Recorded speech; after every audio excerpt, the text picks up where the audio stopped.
The tragic unaliving of Teresa is another example of men using schmuicide to control women. There's so many things in this story, and this just happened, but I want to talk about it, A, because this story is really important and I want to bring light to it, but also this is what we're up against. So let me just show you some details because they check out with the stuff we've been trying to talk about. And I hope, if nothing else, that women who watch my content who are involved with men who do this will understand just how dangerous their situation might be. And also find a way to carefully, if you can, get out. But at the same time, I know getting out is what she was trying to do, and that's how she died. So it's like lose-lose. But he would have taken her life one way or another. So, I mean, so for starters, so she's an influencer. She also owns House of Glam. And she was with her 8-year-old daughter when this happened. Her soon-to-be ex, she was trying to separate from, she was trying to get a divorce from, unalived, pew-pewed her in the head in front of their daughter. Now, her ex was 44-year-old. She's 33-year-old. They've been together for 10 years. Do the math. This is another warning sign. This is why I really wish women would wait longer before they get involved with men. I swear, men, especially older men, go after young women partly because younger women aren't educated yet on just how dangerous these men are oftentimes. I'm not victim blaming here at all. I'm saying I too, even in my 30s, because I hadn't been taught this by anybody and I was new to dating.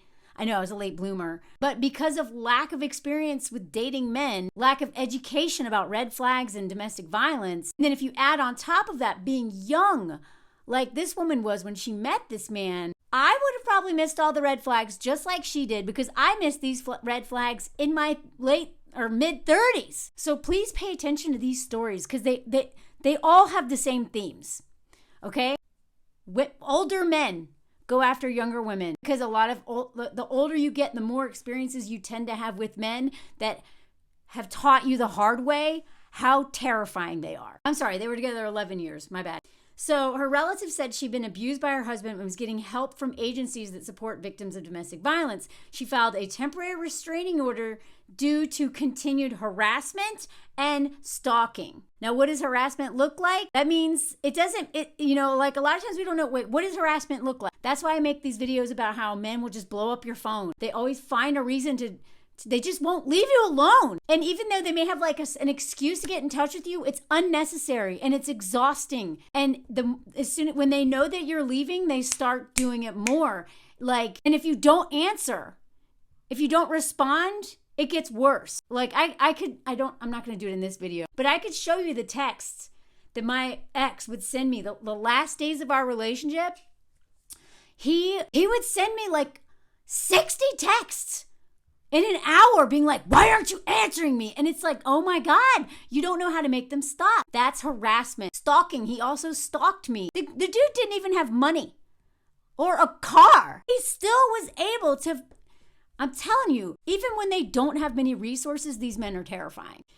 She wanted to leave him, but he wasn't accepting it. Shocker. He tried to control her with everything. Look at this. He did not have a criminal record, but in the days before the unaliving, he repeatedly threatened schmuicide. So she got a TRO. I don't know what the T stands for. It's restraining order. Oh, temporary restraining order. Duh, Melanie. And expressed fear for her safety. I want women to understand that across the board, almost every woman that I've talked to who has been with an abuser, one of the tactics that they always use is threatening schmuicide. I can't say the word or this video will get banned. It is a control tactic to get you to stay.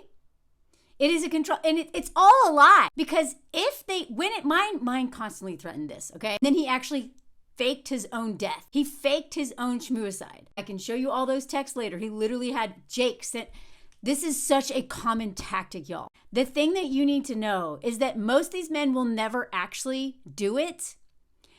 And when and if they do, they are most likely going to do it only after they have unalived you. Do you understand? I'm not joking. Please stop staying with men And this is not what she did, okay? I'm just using this as an example. She clearly saw this as a manipulation tactic. But a lot of women will stay with men because we can't bear the thought of this man ending his life because of us. And they know that. They know that we have been conditioned to center other people, especially men, especially our loved ones, especially children, right? So they threaten to unalive the children. And this is what he had threatened, to unalive the kids and her in her garage. So they will threaten to unalive themselves because they know, partly this is a little bit how human nature works, but it's especially bad for women. You can threaten me all you want. But women are naturally the protectors. We always have been. Look at animals in the wild. Women are the protectors, not men. Men are the threat. And they know that our protective instincts are going to go, into overdrive when someone we love is being threatened, even if they're threatening themselves. So they can, do this like, and you were like, please don't. But if they do this, they're going to get the reaction they want. No, please don't. We can't bear living with the guilt of knowing it was our fault when it's not our fault. But this is how men weaponize our empathy, our nurturing. Some of it's instinct and a lot of it's conditioning. Please don't fall for it. If a man is using schmooicide and the threat of schmooicide to keep you, he will abuse you. He will. And he may never physically do it, but he's going to verbally do it. He's already emotionally doing it. He's going to unalive you slowly through your nervous system, because you know how scary it is to live with someone you're constantly afraid is going to take his own life because of you? But he actually probably will actually do it at one point, but only if he takes you and possibly a lot of other people out, because this is what a lot of the mass unalivings are. They're domestic violence. These dudes go to a place where the woman that they want to take out is, and then they'll and her, and then themselves. This is one of the biggest red flags, and I want women to know this because I didn't know this. It worked on me. The first time I tried to break up with my ex. The first real time I tried kind of like a soft launch, didn't work. And then when I tried to literally break up with him and got all of his stuff out of my house all day long, blowing up my phone, I'm going to jump off the bridge. I'm going to jump off the bridge. I'm going to jump off the bridge. That man was never near the bridge. My friend actually followed him around all day to make sure that he wasn't going to harm himself, because that's back when any of us cared about him. He was nowhere near that bridge. But I didn't know that. His text all day, I'm going to jump. I'm going to jump. They're lying. They're lying. If they jump, they're only going to make sure you're there with them and take you down. Please, please stop believing these men. So her family is already talking about how upset they are, not just because of what happened, but because of the police.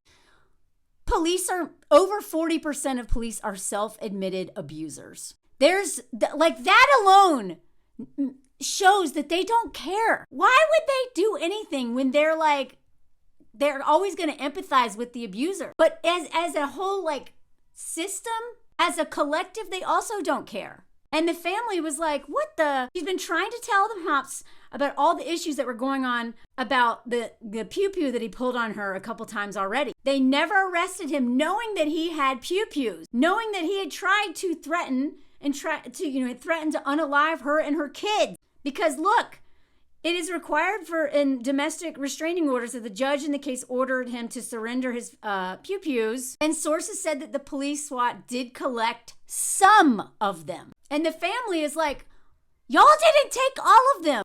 She told you this. And so honestly, I wish that they could sue the police for this. We know that will never happen. These police will never be accountable for anything they do, right? When they unalive Black, Indigenous, and other people of color, but especially Black people, nothing happens. Okay, maybe a couple times there's consequences. And we know when they literally enable an abuser to unalive his own wife, knowing oh God. I have so many stories of this, y'all, including my own. My experience with the police, they literally did nothing. The only thing they did was put all of my friends in danger and myself, and I had to take back my statement. I had to tell them that I lied about my grape because they were trying to put me in more danger. This This woman did everything she was supposed to do, and the cops enabled schmurder.